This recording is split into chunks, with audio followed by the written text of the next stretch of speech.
Formally begin our program, may I call on our President, Keith Harrison, to call the meeting to order.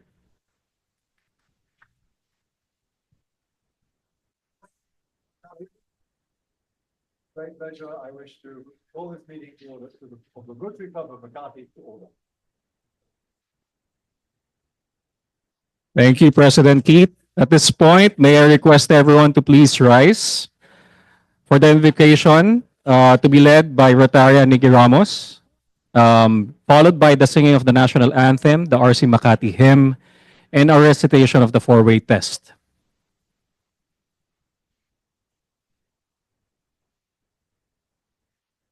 Our opening prayer. Heavenly Father, we come before you today with grateful hearts, acknowledging your goodness and grace. Thank you for the opportunity to gather for this important conversation, one that seeks to use the gift of innovation and technology, not for personal gains, but to empower, uplift, and serve.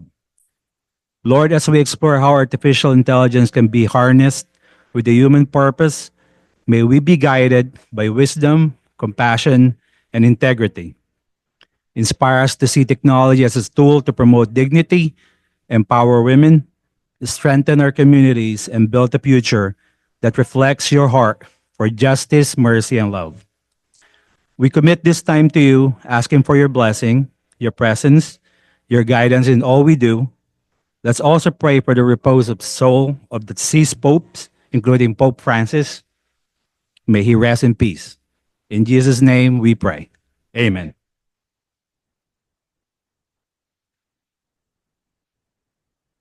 Thank you, Nikki. Okay. Let us pause for a moment of reflection on the principles that guide our actions and define our commitment to service. Please repeat after me. This is our four-way test. National anthem first? Okay, sorry about that. We'll do the national anthem first.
Pero hindi.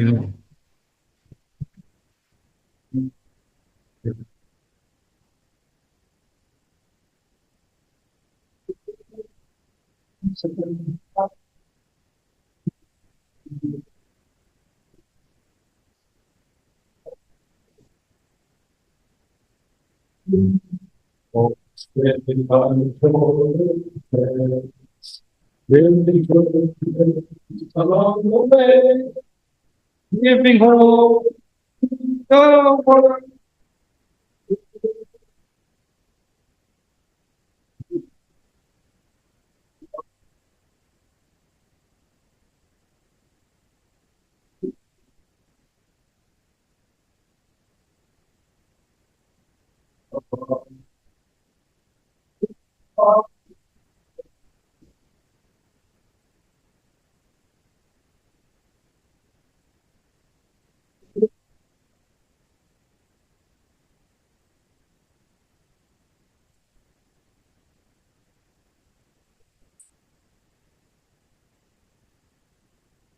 Always living by a four-way test, building human peace along the way.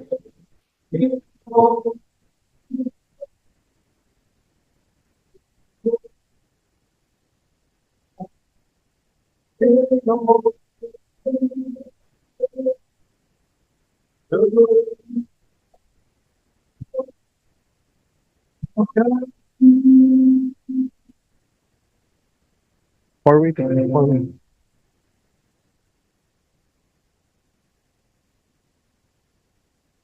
Okay. Mm. Okay. So let us pause for a moment of reflection on the principles that guide our actions and define our commitment to service. Please repeat after me. This is our four-way test. Is it the truth? Is it fair to all concerned? Will it build goodwill and better friendships? Will it be beneficial to all concerned? Fellow Rotarians and even guests, our answer is a resounding. Thank you. All right. Yes, yes, Joe. According to future District Governor Louis Asioche.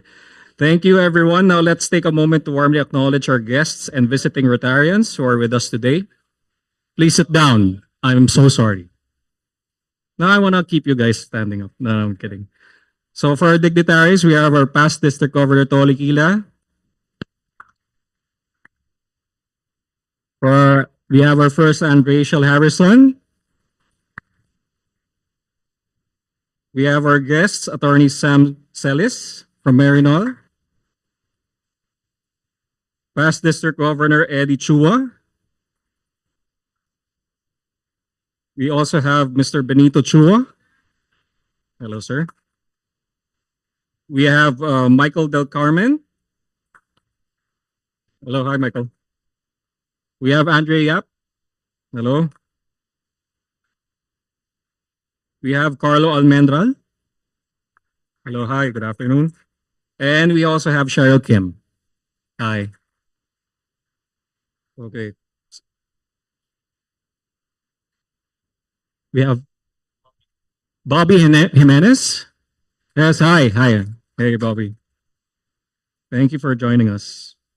Okay, thank you for being part of that. Now, may I request our RC Makati Rotarians to please stand up and welcome our guests by singing our welcome song. So, okay, we'll play.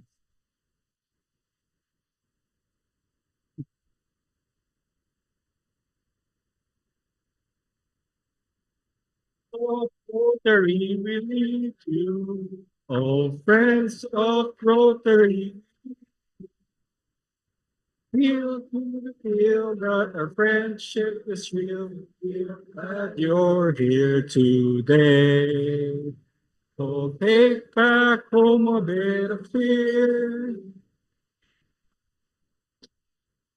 Here, once more, hear our door. Come again, our friends come again.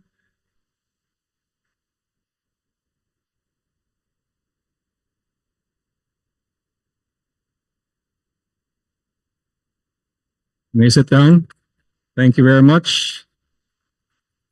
Now we move on to celebrate our members with birthdays and wedding anniversaries. Happy celebrations to everyone. For birthdays, we have Rotarians Harley, that's today, Harley Leano. Freddy Placino on May 5, and Don Lino on May 6. Rotary Ants, we have Christine Gatoslao, that's today, April 29. Renalyn Nithyan Anpan on April 29. Twinkle Marcelo on the 1st of May. Luli De Leon on the 2nd of May. Connie Toledo on the 7th of May. And Terry Tambunting on May 9. For wedding anniversaries, we have Lonnie and Luchi C. Isoco today. Julian and Julian Lim on the 7th of May. And past President Eddie and Ellie Yap on the 10th of May. We have our customary singing, so I'd like to call on past President Junjun Dairit, and this is a bit of a long, past President, District Secretary, and future District Governor Louis Asioche to sing our anniversary song. Thank you, future President Aaron. Okay, let's go. Here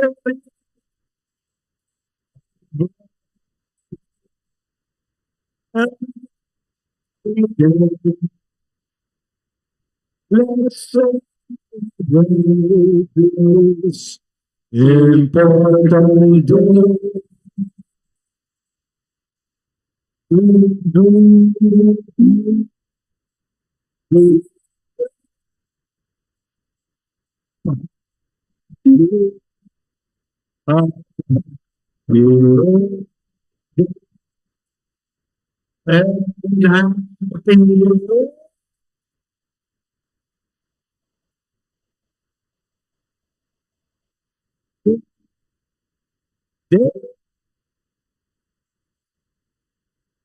You owe me one.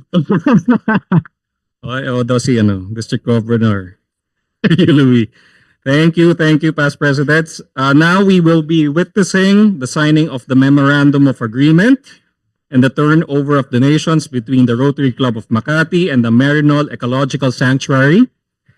May I call upon Attorney Sam Solis, authorized representative of Marinol Ecological Sanctuary, to sign and receive the donation on behalf of MES. Representing the Rotary Club of Makati, we have our president, Keith Harrison, who will sign and hand over the check donation. Also witnessing the significant occasion is First Anne, Rachel Harrison.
Okay, for everyone's information, the signing and turnover pertain to the club's support for the ecological education initiatives of the Marinol Ecological Sanctuary, particularly focused on building awareness on climate change and human rights among the youth in the Philippines.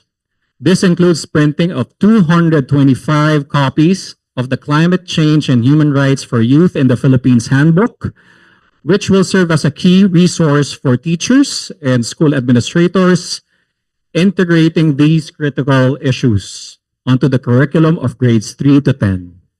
The Rotary Club of Makati is donating a total amount of 157,000 pesos to cover the printing costs. The handbook project was initiated through online sessions 3 years ago in 2022, followed by in-person workshops in 2023, and the Marinol Ecological Sanctuary and a teacher training workshop held in Betlan, Bataan in July 2024. Further orientation and training workshops are scheduled next month, May 2025. An orientation day for 50 school administrators on May 23 at MES, and a 2-day training workshop for 200 private school teachers on May 30 to 31 at St. Louis University in Baguio City.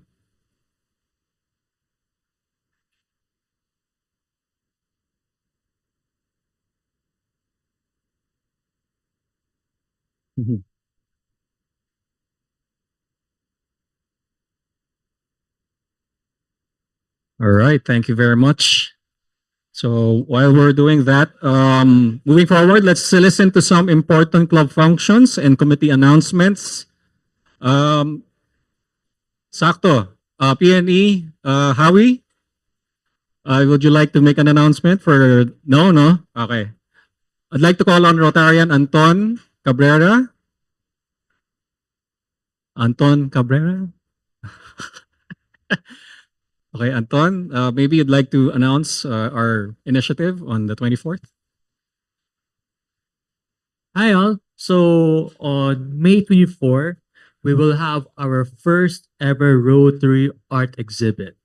So this art exhibit is going to be special that we're going to be supporting various causes such as the SPED students and many more. So basically this is a fundraising activity, and what's more special about this is that we'll be also featuring masterpieces here.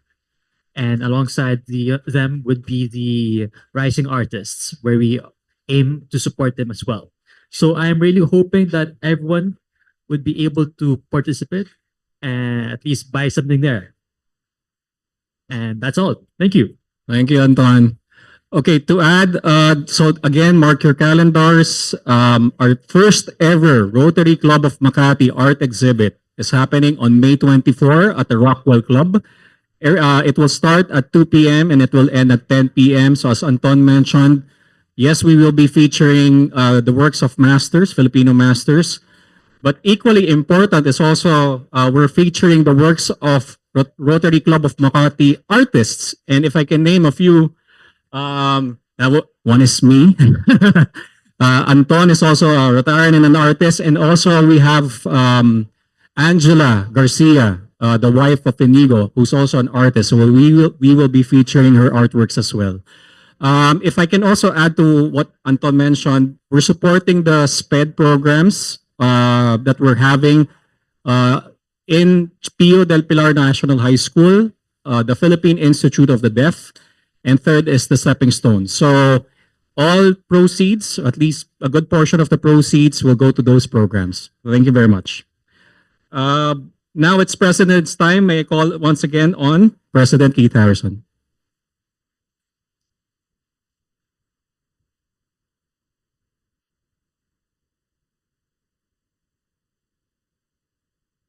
Good afternoon, everybody. Magandang hapon. No, magandang correct. Hapon, correct. Yeah. It's somewhat similar to Kaliwa and Canon, yes. Kanan, even that one. Last Sunday we had the privilege of joining the vibrant group in Payatas Football Club. Are we showing any pictures up there? Not just to celebrate their passion in football, but also to mark the formal reopening of their newly renovated Payatas Sports Center. The project was made possible through our club and other people's contribution, but our club's contribution of 650,000, which stands testament to our empowerment of youth through sports, fostering community development. Our support brought significant improvements to the life, a brand new court flooring, construction of a supporters wall, installation of CCTV cameras, new wall dividers, extensions, upgraded washrooms, facilities, some floodlights, a brand new roof cover, and adding more to the excitement, the children also received new futsal shoes. So futsal is the game that they play rather than football, which is an 11-a-side. Futsal is a 5-a-side or 6-a-side, I'm not sure now, to fuel their budding athletic dreams. I'd like to thank my wife and Director Boy for joining me in representing the club, and indeed Richard and Ron were also there. Thank you very much. This initiative actually traces its roots back to Ronaldin Lagada, our special awardee at the inaugural Payeng Hechanova Youth Leadership Award. It was through her outstanding work that we first learned about the inspiring story of Payatas Football Club. As we prepare for the second run of the pilot program, with the next awarding set in November, we are reminded that recognizing youth leaders, we also help uplift the communities they tirelessly serve. Together we build fields of dreams and futures full of promise. Looking forward, we have a full week ahead of meaningful service and inspiring fellowship beyond lunch today. 30th of June tomorrow, sorry, 30th of June. That's the date that I'm most looking forward to, of course. 30th of April, our golfers will compete in the fourth leg of the Governor's Cup at Navy Golf Club as we aim to bring home another leg of the Governor's Cup for this Rotary year. From the 2nd to the 4th of May, Director Derek and I will be traveling to Hong Kong to meet with the Rotary Club of the Peak to explore a potential stronger partnership or sister club relationship. On the 6th of May, please note that there will be no luncheon meeting as this will be our designated service project week. On the May the 7th to the 8th, Pipi Junjun and myself will head to Ilocos Sur for a service project trip, deploying additional reef buds and holding the closing ceremony of our global grant funded water project in Santo Domingo. We'll use the opportunity to strengthen ties with our brother clubs, RC Navakan and RC Vegan. So please, anybody, I know a number of people have been approached, but if you would like to make it more than just Ron, Junjun and myself, please let Ron or myself know, and we will happily make room for you for this basically overnight trip. On the 10th of May, there will be another breast and cervical cancer screening project. Please also pass your names through to Ria or Ron to make sure that if you're interested on that morning to go to that. On the 13th of May, we will be honored with the next week's speaker. The next speaker we have, which is in 2 weeks' time, where we will welcome the U.S. Ambassador, Mary Kay Carlson, and she will be at our luncheon meeting also here in the Peninsula. And then on the 24th of May, you've heard all about it, Be There or Be Square. The 24th of May is the art exhibition, the first art exhibition, fundraising exhibition for the club. Kindly note that the office will be closed during the period 1st of May to the 4th of May. The club secretariat and foundation will be on their annual summer outing, and they're going to Sagada. So if you're in Sagada, look them up, but otherwise, please don't look them up in the clubhouse. The clubhouse will be closed. For any urgent concerns during that period, please reach out directly to Chief of Staff Ron, who always has his telephone on and his laptop at the ready. So let's move forward. Let's continue now moving forward, serving, connecting, and inspiring every step of the way. Thank you very much and good afternoon.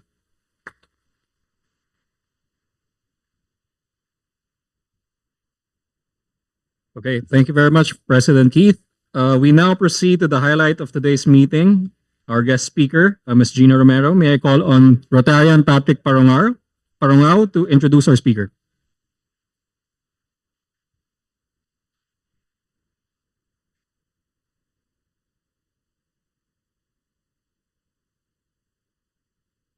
Good afternoon, fellow Rotarians, guests, Ans. So I think today is one of the more interesting talks because we'll be speaking with someone who has a lot of knowledge, a lot of passion, and a lot of drive to really bring opportunities to the grassroots, especially the marginalized sector.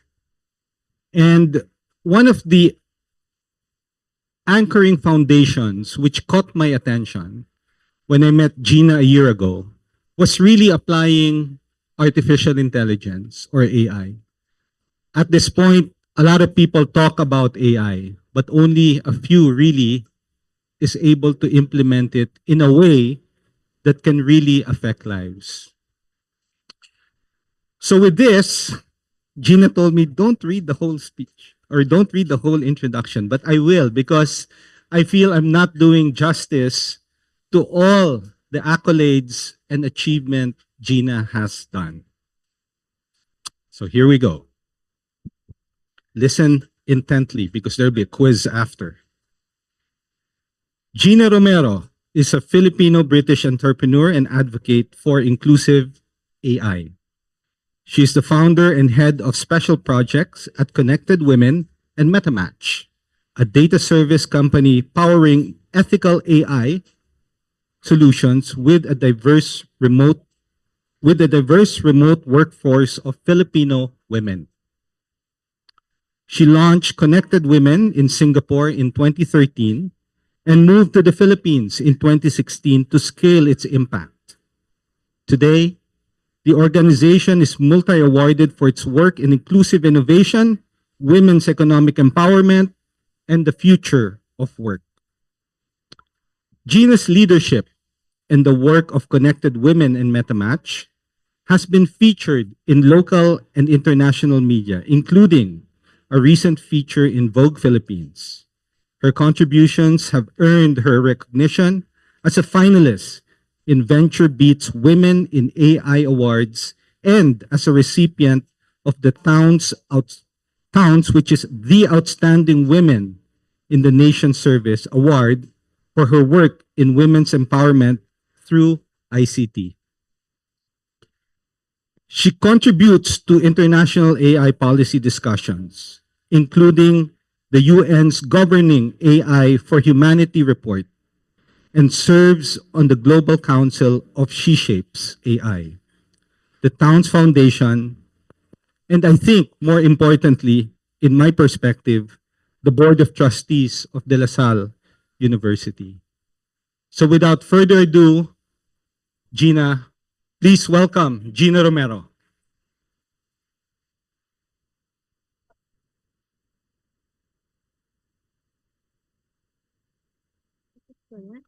Yeah.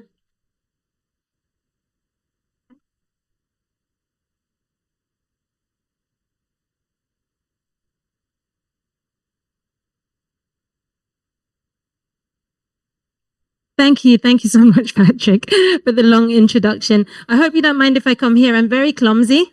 So if I stand there, I'm sure that I'm going to knock something, knock something over. Although I'm clumsy, but I also have good reflexes. So normally when I knock something, I can catch it. Anyway, thank you. Thank you so much for inviting me. We actually found out by coincidence that Patrick and myself and Bobby have a similar hobby, which is collecting old Mitsubishi Lancer cars and doing them up. So we got to have another meetup just to talk about that. So let me see if my clicker works. So I'm going to go very fast. I hope you can bear with me. What I really like about this room is it's just midday on a Tuesday and the energy is super high. So I think you can keep up with the speed of the presentation, but I got kind of a lot to cover in the space of this 20 to 30 minute talk. I'm going to tell you a little bit about my background, a little bit about the work that we do at Connected Women and Mettamatch, the impact. But at the end, I also want to share why we advocate for diversity in care. And I think this is something that's very important and something that we all need to pay very close attention to. So first of all, how did I end up in AI? Actually, my introduction doesn't really match me, I think, as a person. I don't know how I ended up doing all of these things that I ended up doing. But this is my mom. This is her leaving her town in Pampanga in Porac in the 1970s to go to the UK to become a domestic worker. So I come from very humble beginnings. That's where I was born, despite the accent. Don't let the accent fool you. And so my mom, came back to the Philippines, married in the UK, came back to the Philippines. So I was born in the Philippines and then wanted to go back to the UK again, which is where I was raised. So if there are any Arsenal fans in the house, this is Highbury, which is where I grew up in a small, what we call council estate, which is government provided housing. And I don't have any degree. There's a very long story in between, which I'm not going to tell now. But in summary, my parents went back to the Philippines to be entrepreneurs, created a pig farm, which was then blown up by Mount Pinatubo when I was in school. So that's a segue story, which I won't tell now. But I wasn't a very good student, to be honest. I love to use Mount Pinatuba's eruption as my excuse for dropping out of school because it did, in fact, create a lot of financial difficulty for my parents. But in reality, I wasn't a very good student. I was easily bored. And if I didn't like the class, I didn't attend the class. But if I did like the class, I asked a lot of questions non-stop. So that was also annoying for my teacher. But anyway, having grown up in the UK, spent quite a lot of time doing strange things, like I became a stewardess for 10 years, or cabin crew for British Airways. Rachel and I have that in common. Met my husband, Bobby, who's your guest also today, who was in IT. That was really where I found out about IT. So he was in IT, building computers since he was 10 years old, very passionate about all the latest technology. So we had a small IT business together.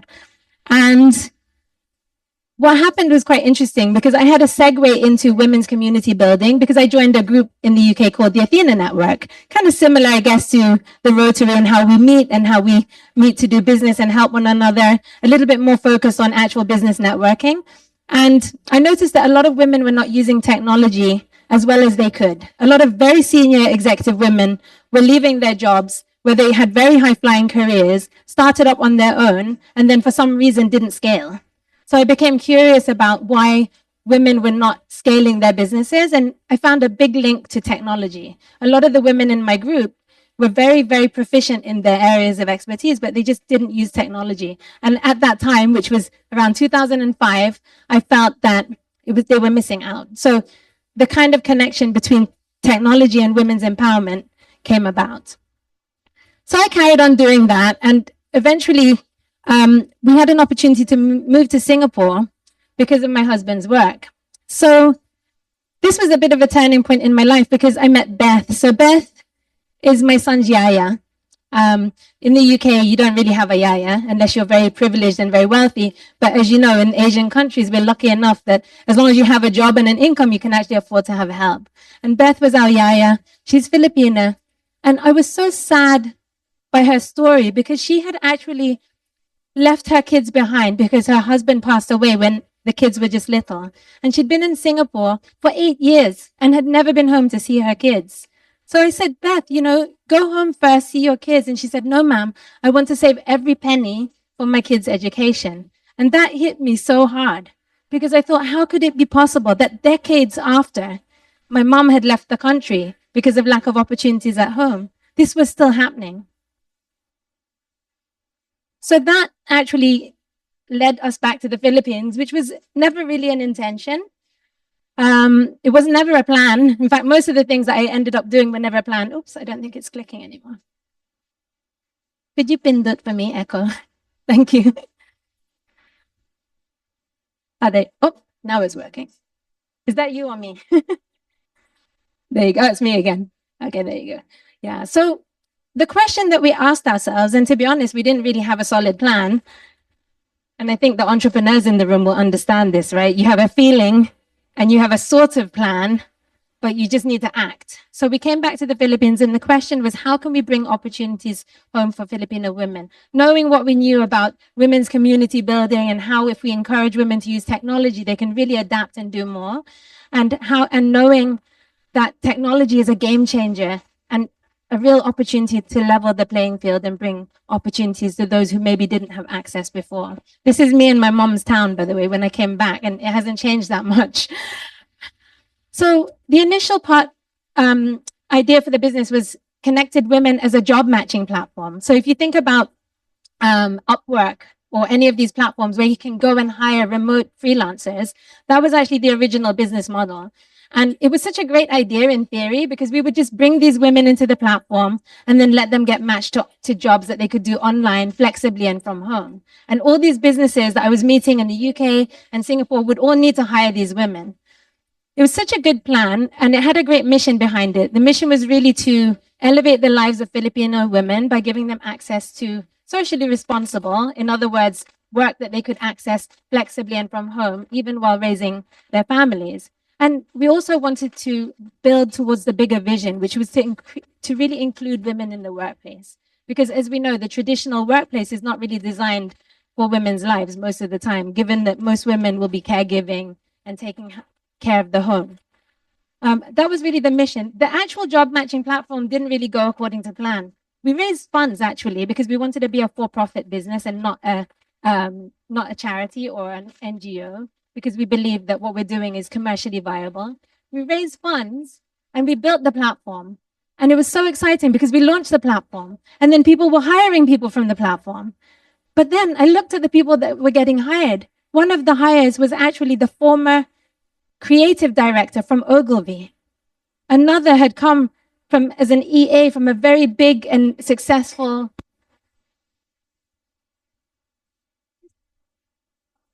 getting the job, but they were in the top 10% of the most educated, most experienced women within the database. And I realized that the women like that would have no chance. Kind of awkward when you go back to your investors and say, look, it's working, and it could make loads of money, but not in the way that we were expecting.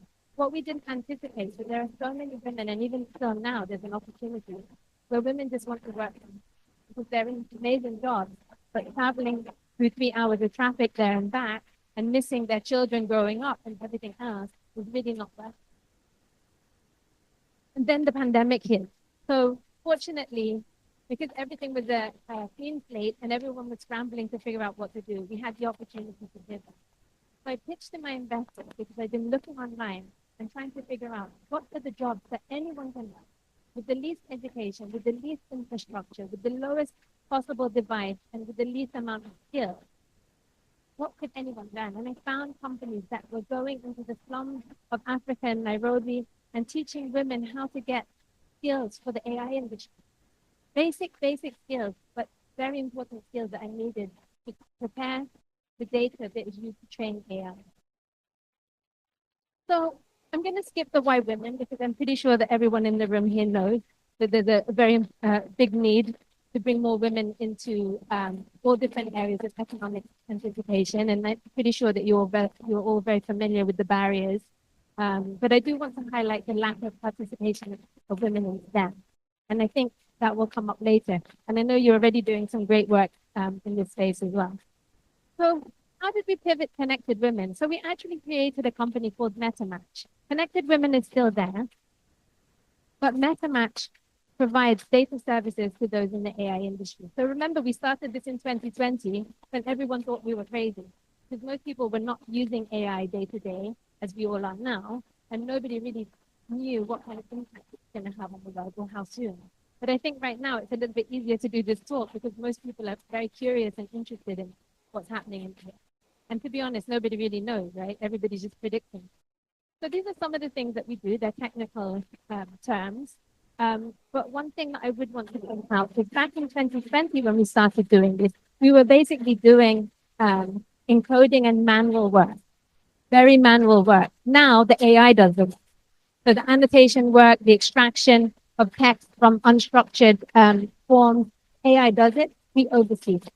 Because the AI is 100% accurate, and the more complex the work is, and the more risky the work is, for example, financial or medical sectors, the more important it is to have that human powering the AI. So these are some examples of the type of work we do. This is a Silicon Valley company that they were building an artificial intelligence referee. And so this was actually 6,000 hours of soccer games or football games, frame by frame. And the ladies had to draw boxes around the player, the ball, the pitch. And that data is actually fed into the AI, which then trains the AI to understand soccer and be able to augment the human referee. Actually, this is just an example image that I found, but it's not exactly what we did. What we actually did was it had to be tightly bounded around the player, right? Around the face, around the leg, to the pixel level. So this project was very difficult for us because our ladies were having to zoom into images and the laptops were all overheating. We were kind of unprepared for how complex this project actually would be, but somehow we managed to do it. I guess you might be able to guess what this image is related to. You can see it's actually an image related to self-driving vehicles. So this is one type of data annotation that's needed to train self-driving vehicles, and thousands and millions of contextualized images like this would be fed in. This is actually for one of the local telcos, PLDT actually. I can talk about it because they made some PR about the program that we did. This was tagging residential building rooftops and commercial building rooftops, and then using color coding and tagging to identify which are commercial and which are residential. So if you imagine that at thousands and thousands of piles of images, when you zoom out, you can actually easily identify where are the dense residential areas that might need to place infrastructure like cell sites. So many use cases for this type of work. And then this one's really interesting. The one on the left is actually using AI to extract specimen data. And as you can imagine, most very high technology optical character recognition can extract already. If it's just like your business card, for example, it recognizes those words, those fonts. But in this case, I can't even read it. So the AI struggles to read it. So the AI will make its best effort to extract the data, plug it into the structured format, and then it will give a probability. Like, I'm confident 85% that this is correct. Or maybe the probability is very low. The lower the probability of the AI's extraction, that's when we come in and validate. And then this one's very interesting. This was actually graveyard records from Australian cemeteries from the 1800s, where the AI will try and extract. Can you see it's written in quill and ink? So even for a human, it's kind of hard to read it. And then as we check and validate the input, the AI learns. So it starts to learn how to extract this type of text. And sometimes it's just boring cleaning up spreadsheets. Anything that basically can't be done using a script or programmatically and needs a human sort of eye on it to check and validate, we also do. So I don't know how many of you are familiar with what happens behind the scenes to be able to train an AI model. I certainly didn't know it until we started learning it as we started working on these projects. But I think what is really important to us, because we're looking for commercial services, because we want to add value to the world and be sustainable, of course. But what we really want to do is continue to make an impact for these women. So let me share you my favorite part of the presentation now. So Connected Women is actually the community arm. We have 200,000 members now. We've trained 2,000 women so far in AI annotation. It's very challenging because we get more people coming in than we can actually train. I think we get around 4,000 to 6,000 new members signing up every month. It's actually very overwhelming because we can't train them all and it's very difficult to give them all jobs. But with the 2,000 that we have, we actually partner with local government units and private sector partners, sometimes grants, that funds the training and upskilling. And then the women are able to join the projects. And we aim to take about 20% of the women who are really committed to building a career in this type of industry and bring them into projects that we run. So we're actually a managed services company. But this is my favorite part. Here are some of the women that were doing the work that you just that I just shared with you. So this is Nima. She's in Isabela Basilan, conflict-affected area. She doesn't even have electricity in her home when she doesn't work with Connected Women. Her actual income from us can actually help her fund even the most basic needs that you would assume that somebody in this industry is able to access. This is Jeda, and she actually was unfortunately rendered deaf. She lost her hearing because of the abuse in her relationship, and her children were taken away. And so she had no means of supporting herself or becoming financially independent. So she took on this training and upskilling so that she would be able to actually have her own income and get her children back. And this one, my favorite story, Marianne actually has an autistic son who she takes care of full time. She dropped out of her airline work when she was a young woman and said that she never dreamed that she would have a career again. And she has no regret because she takes care of her son. But then she sometimes looks at her friends on Facebook and sees all the different things that they've done and, feels like she was questioning what she might have done if she had a different path. But because of our program, she's actually able to work. And she's super proud now because imagine she's a woman in AI, which is obviously the coolest type of job you can be in right now. And finally, this is Pauline from Batangas. She was born with an orthopedic disability. And you can imagine very difficult for her to get work in a traditional workforce. And she's one of our trainers that connected them. I think there was one more image. Oh, it's not here. There was an image of a very remote location up in Itogon, and you can only see trees and like a little bit of smoke coming out. And basically, that's one of the homes of one of our ladies who, of course, is finds it difficult to get access to work because they're so remote. So our women all come from different backgrounds, have different stories, but they have so much potential. And that's really what we're all about. How do we take that raw potential and give them an opportunity in something that is beautiful, actually? So our community is very big. We cannot stop the growth of the community, but we set up meetups. We train the ladies how to run their own meetup. So we have chapters all over the country. Before the pandemic, we had 88 chapters active, where they just bring, they have talks, they have different discussions around how they can empower themselves. And that's our way of enabling them to help themselves because we don't have enough for all of them ourselves. And now I'm going to talk for the last sort of 5 minutes or so on why diversity in AI is important. Because we really believe in bringing these women into the industry because we want to help them and we know that they have untapped potential.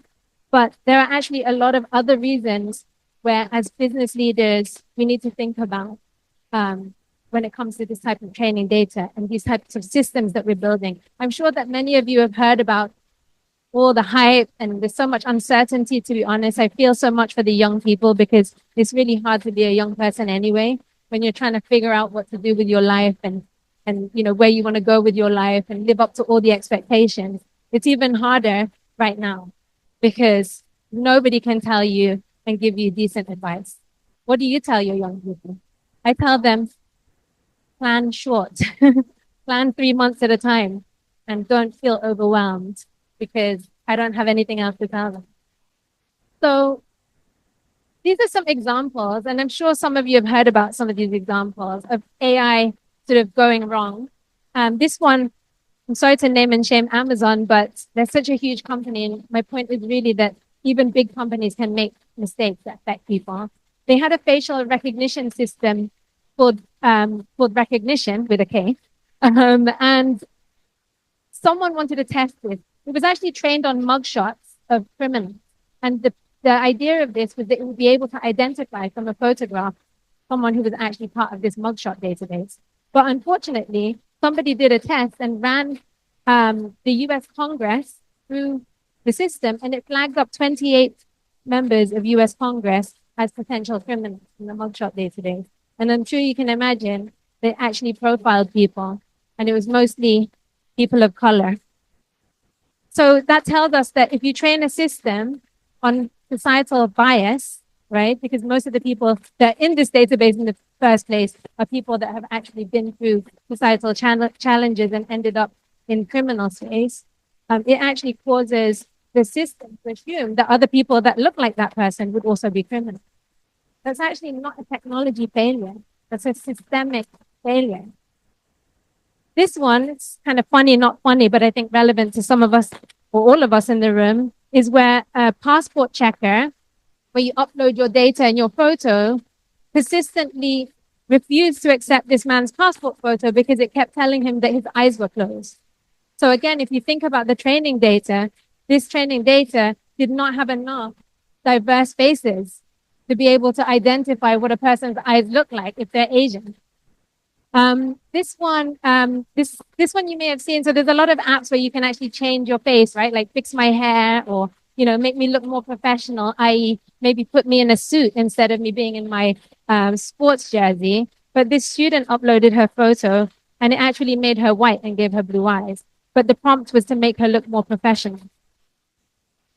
So these are just some of the examples of the importance of training data, but also of having diversity in your system builders, right? Because we're building up tools that are actually scalable, infinitely scalable.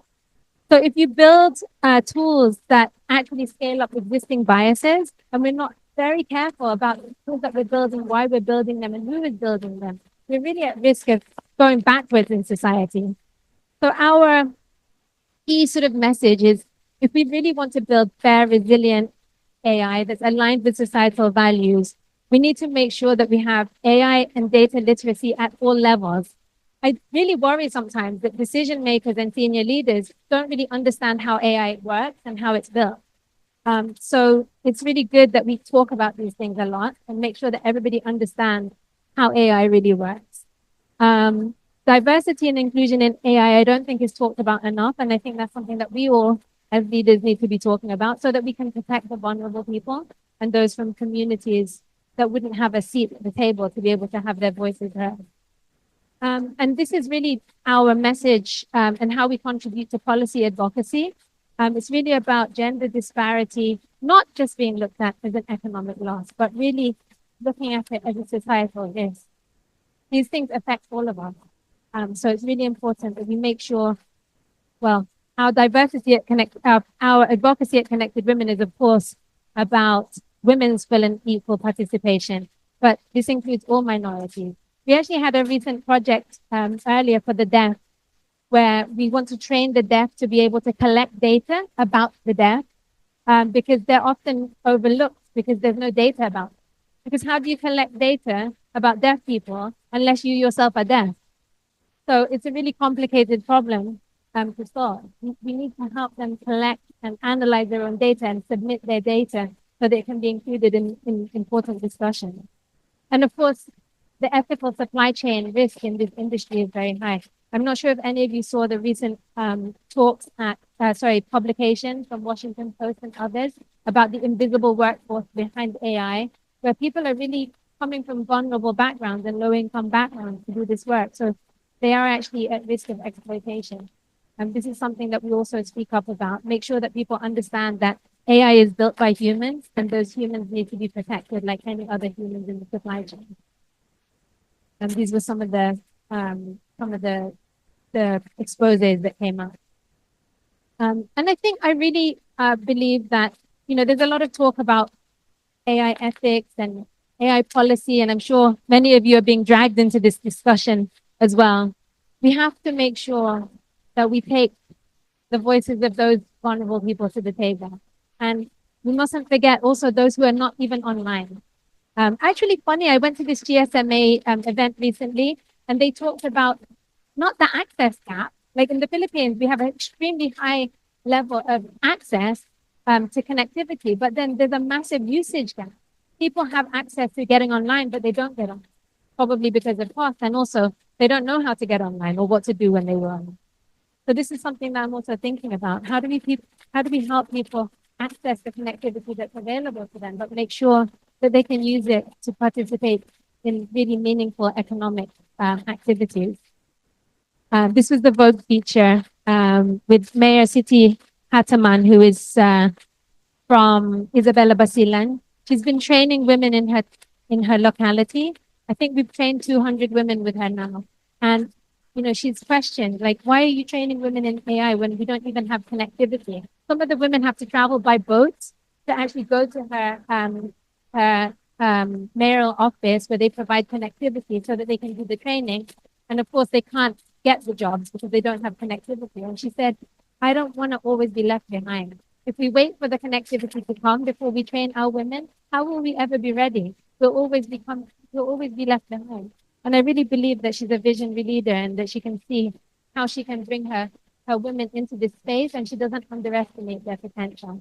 Actually, underestimating our potential is, I think, one of the massive challenges when it comes to technology. I mean, how many of you would say, I'm not really techie? It happens so many times. When I give my card to people and they see that I'm in AI, they want to run away. But actually, nobody's techie in this space. It's really complicated and new, and every single day there's something new. So I think we all have to try and just follow along the best we can and just learn by doing. That's basically what we do at Connected Women. Every day we get a new project and we just figure it out because we know that everybody's just going to do the same as us. So in conclusion, I really believe, well, we can see that AI is shaping the future, but who is shaping AI? So that's my call to action to each and every one of you. Please don't opt out of conversations because it may be not your domain. Get involved and speak up and bring your expertise. The AI is going to cut across all domains, every sector. And so every single one of you with your own expertise in your own domain has a very valuable voice and that you can bring to the table. It doesn't have to be technical, just asking the right questions, right? Where did this data come? Is this data diverse? Who are we leaving behind if this data is missing out important data sets? What are the gaps? Most of the problems in AI are actually the gaps in the data, in my opinion, because we build things without the right information. Also, the bottlenecks in business, wherever your data is being stuck, that's where your money is also getting stuck. So, anyway, I am an optimist, actually, very much an optimist. I really believe in the potential for technology to change lives and to actually solve some of the biggest problems that humanity has created. But that really involves making sure that we give everyone equal rights to be part of building and participating and using new technology. And I think as Rotarians, you know, I know of the Rotary Club for many, many years, since the UK to Singapore and now here. And, you know, I looked up the values just to refresh my memory. And the values of Rotary is really the values that we practice at Connected Women. It's really about inclusion, about community, about looking after the most vulnerable people, and making sure that no one gets left behind. So I hope that my talk has inspired you to be more involved in conversations around AI and really make sure that we can build this future where no one is left behind. Thank you.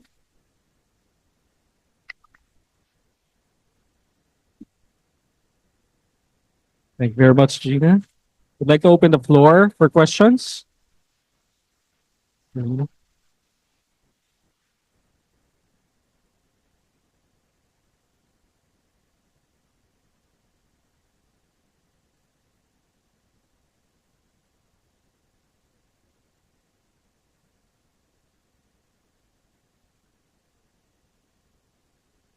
Until full diversity, technically, and then please control around from the youth.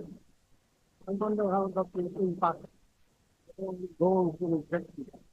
If your reaction to that, thank you.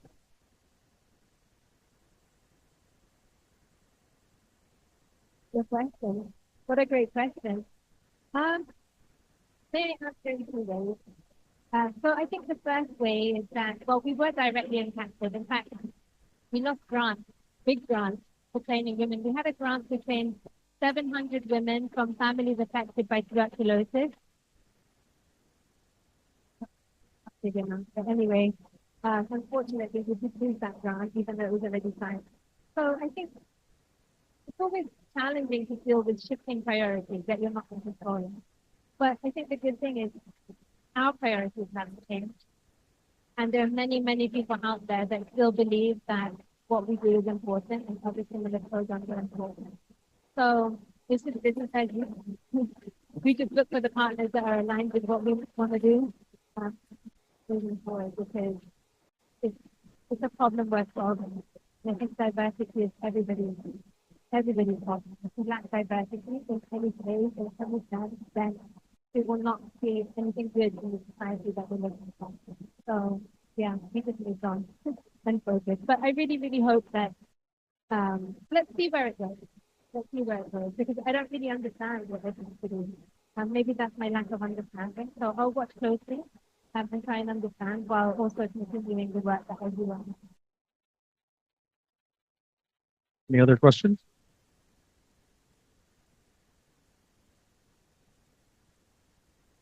Ambassador Melvin?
States, like many other places before, is that there's there's lack of alignment. So on one hand, you have the commercial side where people are really trying hard to capitalize on every opportunity, and that's what this is about. Um, and then on the government side, obviously managing this while also empowering these businesses to do well economically. And then those of us who are who find profit all of the sectors. So we're actually a for-profit company. So I think we're in a particularly difficult situation because we're too commercial for philanthropy, but we're also not commercial enough for food. But anyway, going back to the question, for me, I think focus on that human element of AI is increasingly important. The hype is that humans will be no longer required in the workforce, and so we all need to figure out what to do with our humans. And then on the other hand, other people, myself included, believe that we cannot not have humans in the loop, even if the AI can do the job, right? And I think that's a very fine line for all leaders in companies and organizations, communities everywhere, to try and make the right decisions. Because the decisions you make now will definitely have a massive impact on the future. So, how much oversight should this technology has? And I think here in the Philippines, considering we have a big BPO sector, I really think we need to be thinking about how we need to build a workforce to handle oversight. Because even if AI can do the job, for example, diagnosing, giving the medical as an example, because that's an area that really requires a lot of oversight, and it's the area that we can get into.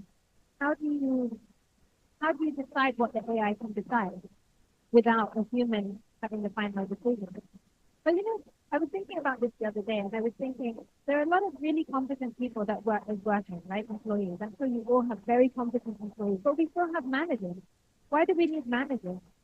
But most of the time, when you remove all the managers, you need the right balance, right, between the supervisor layer and the management and leadership layer. That is actually the best harmony. You have the right sort of balance. And I think we all need to be thinking about having the right percentage or ratio of oversight.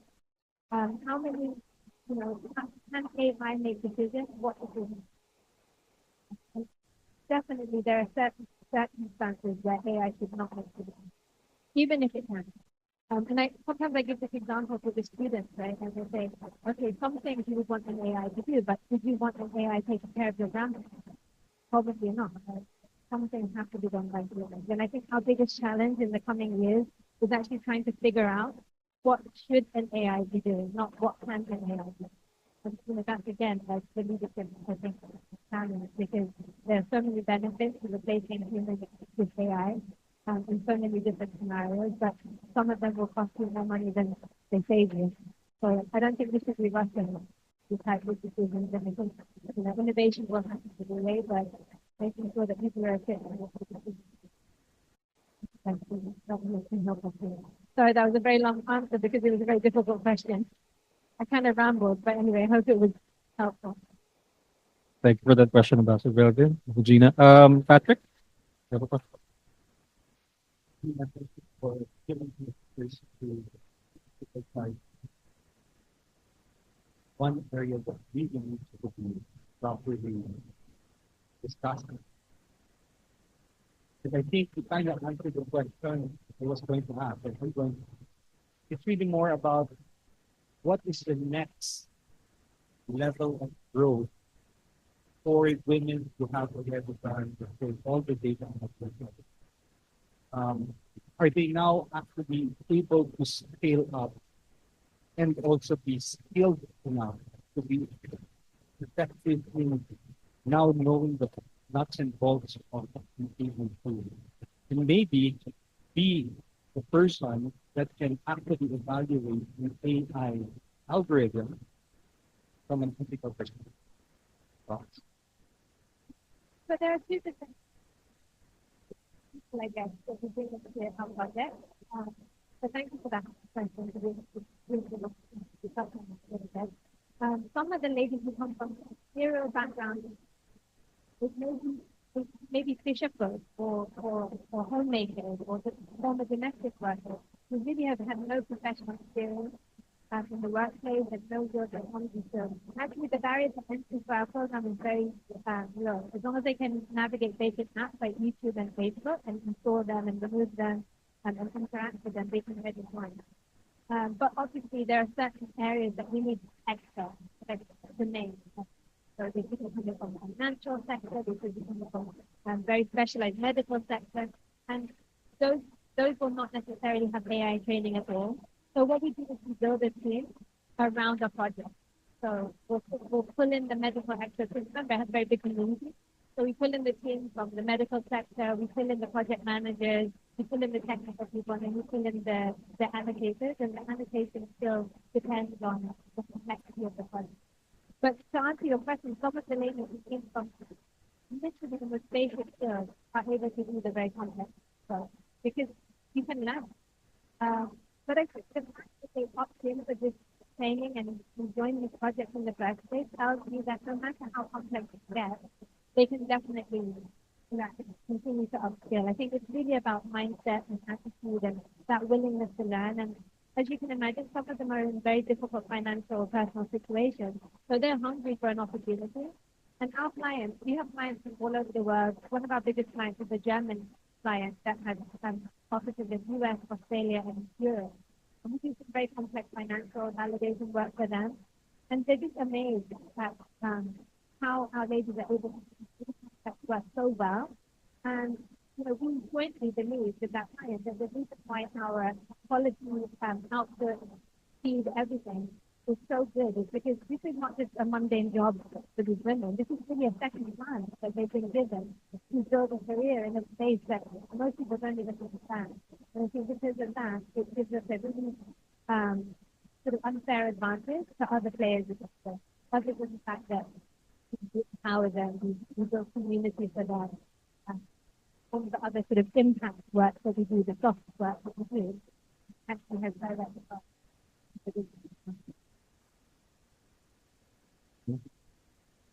Last one.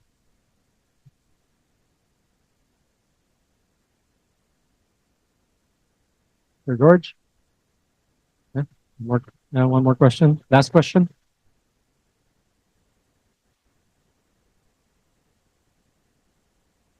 Very much, Gina.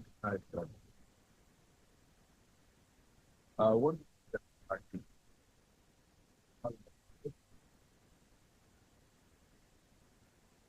can be like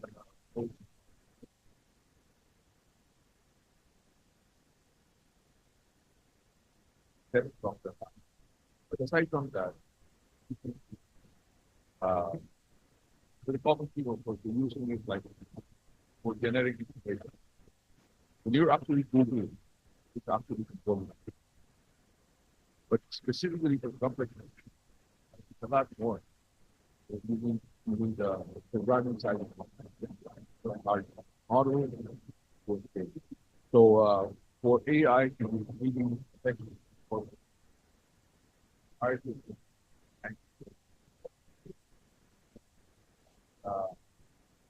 like my case, if I can really ask the AI, what's my competitor do? I can't get anything with the information not accessible. It's only information that you put out in the public domain. If not, you can't do anything about it. So in the corporate side, AI has, yes, it's going to help corporate decisions, but within the scope of the company. You can compare your performance with information that's available that is given by SEC, but nothing more than that, because you don't know the detail of operating. So that's where a lot of the companies require expertise in programming their AI. There's a simple lifestyle AI. If a person were to buy something, and immediately when you bought that item, it's already put into a silo. This really applies to ladies. When they buy clothing, you can imagine the color, the size, everything, place where they bought it, and then automatically goes into a silo. Know what's important was the ladies and gentlemen, they need an AI to check whether which clothing would be suitable. And at the same time, they need information to see whether they've worn that dress before in a particular group. Those are unique to women, right? But there's an AI component. But on the business side, the real world side, it's a lot more. I wouldn't strike the fear that AI will be displacing a lot of jobs. And the second question I have, in one of the charts you mentioned about training 58,000, the data side of things. What are the training that you give to them? In one of the charts. Actually, the 58,000 that we trained was in partnership with Facebook. That was before we started doing the AI training. Facebook partnered with us to roll out their program called She Means Business in the Philippines. So we trained 58,000 women how to use Facebook and Instagram for business. So that was an earlier program, it was for 6 years. But then now we moved on and focused on the AI training. So we trained 2,000 women in the AI annotation. And that's specifically for data preparation. So it's very specialized. We're not at the moment looking at analytics or data science. We're really just looking at data preparation. When you say AI training, what is the scope that you? So we teach them how to label images or text that's used for training the large language model or the machine learning model. In other words, you amplify the data to connect to. Yeah, we categorize it and then we have like different objects. So in an image of, say, a street, you might have the object would be pedestrian, light, so it's really tagging. 3D tagging. Yeah, but like I said earlier, the AI actually can recognize a lot of things already. So a lot of the time we're really looking for the edge cases. What does the AI not what does it not identify, or where does it misidentify, which is actually very critical. Thank you very much.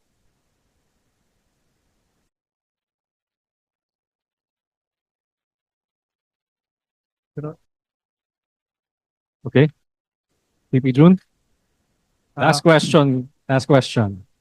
I'd just like to share with you, my own experience with my school, because we're talking about technology. So I have a school. It's an STI school. So we teach. Actually, our DNA came from technology, right? Computer programming. Now, in one of my campuses, the percentage of female enrollees in our computer courses is only 24%. See? That is by choice of the student. So if you're advocating for more female participation in this technology, then it should reflect in the way that they choose their courses. Well, for your information also, that the administration of my school is mostly run by women. But that's in administration, no? Accounting, HR, they're all women. In our 35-year history, I've only had one male administrator. All of them have been women. But they choose the career. So I'm just saying that, more participation of women, that would be reflected in their choice of their career than before. Yeah, and thank you for highlighting this problem. I mean, this has been a prolific problem for decades. It's so frustrating actually for a woman who's been advocating about women's empowerment in technology since 2005. But why does the needle not move? Why does it not change? And there's many, many studies, and this is a whole topic in itself, so I'm not going to delve into it today. I'm stealing words from AI now. Does that happen to anyone now? Generative AI like phrases are coming out of my mouth. But I think, I think we just need to do more. I think there are many, many barriers. For example, women are still the primary breadwinners, not breadwinners, homemaking, by choice, a lot of the time. So, but that also impacts the type of roles that they choose. It's difficult to choose. I mean, even if you look at women in STEM, increases in certain corporations, but they don't go to the CEO role. when you go to AI or technology events, you'll see panels and panels of men, and the women are not there. And I'll say, you should bring more women so that it's more diverse conversations. I'll say, they won't ask. You invite women, they send their male colleagues. So there are so many different barriers to women's participation in all different parts of society, I think. And then, on the other hand, same for us. Men are less participative in their child rearing a lot of the time, their household, because that perceived to be the way it is, not necessarily because that's what men or fathers are. So I think there's a lot of societal barriers that need to be addressed, and I don't even know if these things will be addressed in our lifetime. At least if the AI takes all the jobs, then there'll be some kind of equal participation of AI in doing all the jobs, and then we can focus on other things. But I think it's a really great point, because we really do need to actually encourage women to get involved in the STEM roles. And our company doesn't, we don't look for people to have to do. We just ask them if they want to earn money flexibly from home. And if they say yes, we enroll them in. And if they like it, we put them in projects. And if they're good at it, they stay. So it's a little bit of a grassroots approach, which I think is quite effective. Thank you. Yeah. Thank you very much. Thank you very much for your questions. So, for a few words in response, I'd like to call on Pete, President Pete Harrison.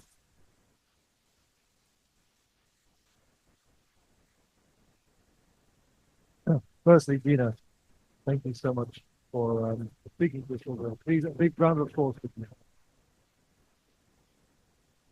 Fascinating, interesting, and exciting, I think, to learn so much more just in such a small space of time. I got to say, I have one serious problem with you. I'm a Tottenham supporter, not an Arsenal supporter. Now, having said that, I rather like Arsene Wenger's style, and I enjoy the style of football they play. It just upsets me that they always beat Tottenham. Okay, never mind. Today, I'll get my notes right. Today we've learned a little bit. Data trainers, in your case here, they're manually labeling material. And it's quite a laborious job, but it's needed to make sure that the integrity of what AI then tells us is right. And you carry on regardless, I think, and this is something I guess that everybody can learn. You train even if there's no connectivity. You train the people and they do their task, and then they go and find the connectivity later. And I think this is a marvelous spirit of can-do attitude. Don't wait for it to come. And generally speaking, as a humanitarian and within a Rotary Club, I think the concept of training people who need it and can really benefit from it is absolutely wonderful. So all thanks to you and to your company, you and your husband, I'm sure you're very all power to you. And I guess the other thing is very good to know is that we don't need to be technical. And we should all be asking questions all of the time together. So, posting you back again. AI is shaping our future. Who is shaping it? And finally, I guess before I now pass totally thank you, I'm so glad to hear, because it's something that as Rotarians we really espouse. We espouse a series of values, the four-way test, and I'm so pleased to hear that your business values align with our top values, that we ask all of our members to follow those values. So thank you very much for sharing that with us today. I'd like to give you a small token for taking the time to come and share this with us today. First of all, before I drop it, we're going to give you a plaque of appreciation. The plaque has got a little silver plaque in the middle there. You heard me mention that we were going to Narvacan. Narvacan is where we have our reef bud project, and we're going to be deploying some more reef buds very shortly. And wherever we would deploy reef buds, we've already deployed, I think, over 600 or so, some in Narvacan, some in Bulacan. We put a little, the name of the person who's responsible. Not quite sure how long it lasts before it gets covered over by crustacea and or erodes away with the salt. But this is a duplicate of the one that will be placed on a reef bud in your name. So thank you for being a speaker today. So that is a memory for us. The other two items are sort of complementary. One is our coffee table book for 55 years. We're now 59, so you have to come back there shortly to get the 60th. And we also have a bottle of wine you drink whilst reading the book, because otherwise you might go to sleep. So with that, thank you very much indeed for coming to see us today. And another round of applause, please. So what I'm going to ask we do is just go and stand in front so that it's easier for our photographer to take a record.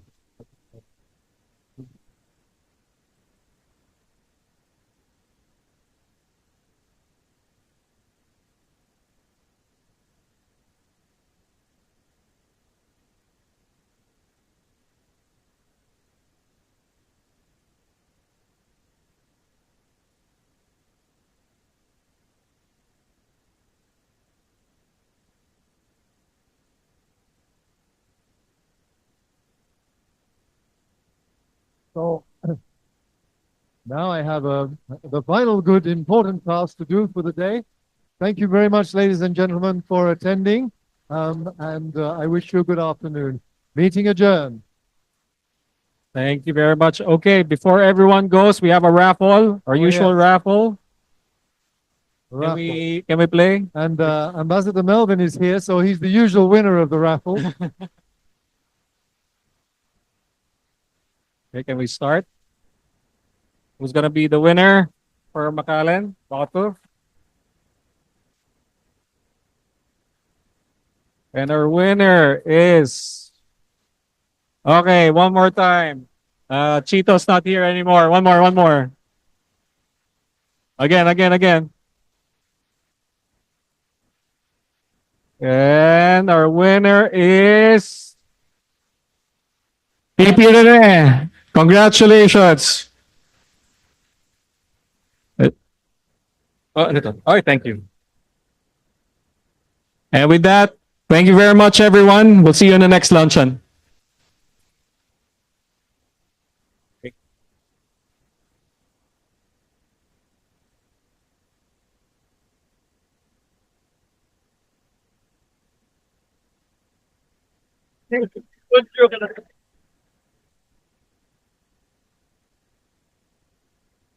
Oh, Melvin.